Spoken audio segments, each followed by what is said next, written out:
अस्सलाम वालेकुम। अज असां पचायूं था साए मसाले वारो चिकन, ग्रीन चिकन।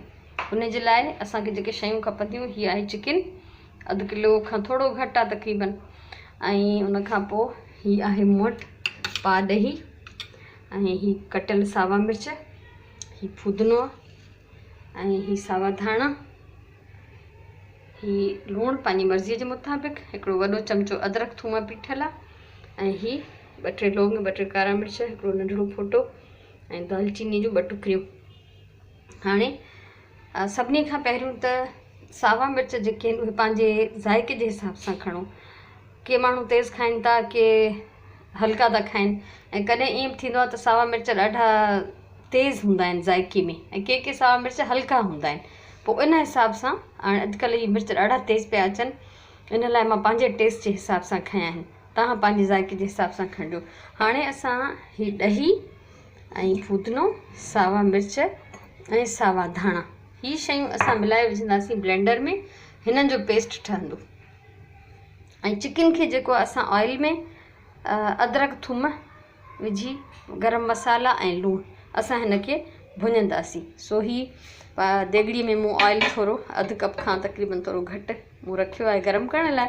ऐं चिकन जेकॾहिं तव्हां 1 किलो खणो त ॾही अधु किलो खणो, ऐं पोइ सावा मिर्च बि उन हिसाब सां वधायो, फूदने जी पूरी वेड़ी खणो, ऐं धाणनि जी बि हिकिड़ी वेड़ी खणो, विचोली साइज़ जी, ठीकु आहे। सो असां हिन जो पेस्ट ठाहींदासीं टिनी साइन शयुनि जो ॾही सां गॾु, ऐं असां चिकन खे भुञंदासीं। सो असां स्टार्ट था कयूं। हीअ असां सॼो ग्रीन मसालो, फूदनो, धाणा ऐं सावा मिर्च ॾहीअ सां गॾु ब्लेंडर में विधाइनी। हाणे असां ब्लेंड कंदासीं।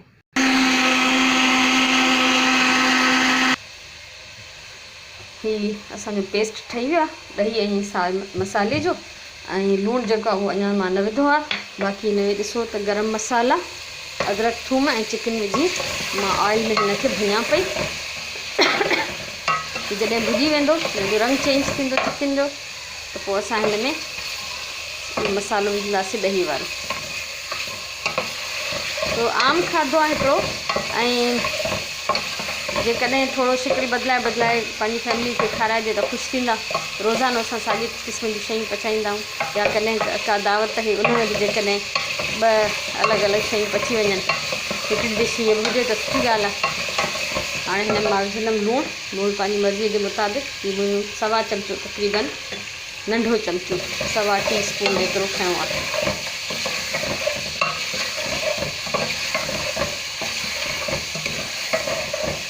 चिकन असांजो भुॼे पियो। जेकॾहिं तव्हांखे मुंहिंजी रेसिपीज़ वणनि त प्लीज़ कमेंट में ज़रूरु ॿुधायो, वीडियो शेयर कयो, लाइक कयो, ऐं मुंहिंजो चैनल सब्सक्राइब कयो। ज़िंदगी रही त मुस्तक़बिल में तव्हांखे अञा इलाही सारी शयूं सिखण लाइ मिलंदियूं।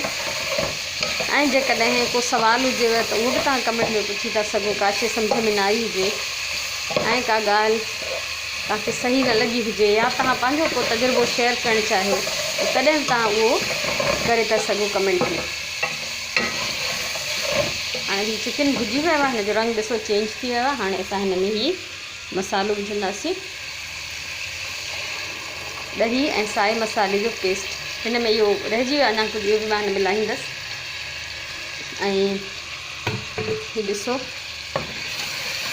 हाणे हीअ ॾहीअ जो पाणी ऐं इन्हनि मसालनि जो, साए मसाले जो पाणी, धाणा, फूदनो ऐं मिर्च, इहे ब्लेंड कर त इहे पाणी था थी वञनि। इन्हनि जे पाणीअ में, ऐं चिकन हीअ पंहिंजो बि पाणी कढंदो कुझु, इन में जेको आहे हीअ ॻरी वेंदो। हिन खे हिकिड़ो 2 बॉयल अचे, टचको अचे, त मां ढक ॾेई छॾींदमि, दम ते रखंदमि। ऐं जंहिंमहिल हीअ ॻरी वेंदो, हिन खे थोरो मीडियम बाहि ते पचाइणो आहे। हिन खे असां हल्की बाहि ते न पचाईंदासीं, ऐं ईअं न थिए त पाणी इलाही रहिजी वञे ऐं जेको आहे चिकन सफ़ा ॻरी वञे। तंहिंजे करे पहिरियों मीडियम बाहि ते पचाईंदासीं, पोइ जॾहिं थोरो पाणी बचे त पोइ असां हिन खे ॾींदासीं दम। ऐं हिन में रस सफ़ा न आहे बचाइणी, हिन जो मसालो पाणी जेको आहे सुकी वञे, ऑयल नज़र अचे अलॻि सां, त पोइ सम्झो त हीअ तयारु आहे। हाणे मुंहिंजे तरफ़ां हीअ जेको आहे आख़िरी सीन आहे जेको मां तव्हांखे ॾेखारियां थी। सॼो प्रोसेस तव्हांजे साम्हूं मूं कयो आहे। बसि इहो आहे, हिन जो पाणी सुकाइणो आहे, चिकन ॻरी वञे, थोरी देरि तेज़ मीडियम बाहि ते, पोइ दम ते पचंदो। चिकन खे चेक कजो, जंहिं महिल ॻरी वञे त बाहि बंदि कजो। पाणी ऐं रस हिन में बिल्कुलु न हुजे। कॾहिं कॾहिं के ॻाल्हियूं मां बार बार दोहराईंदी आहियां, वजह इहा ई हूंदी आहे त तव्हांखे चङी तरह सम्झाइणो हूंदो आहे। सो हीअ इनशाला तव्हांखे वणंदो। हिन जी फाइनल जेका बि शिकिल थींदी उहा तव्हां हिन वीडियो जे मथां वारी तस्वीर में ॾिसी सघंदव। मुंहिंजे तरफ़ां हीअ रेसिपी हिते मां ख़तमु थी कयां ऐं तव्हां ज़रूरु ट्राई कजो, कीअं लॻेव मूंखे ॿुधाइजो।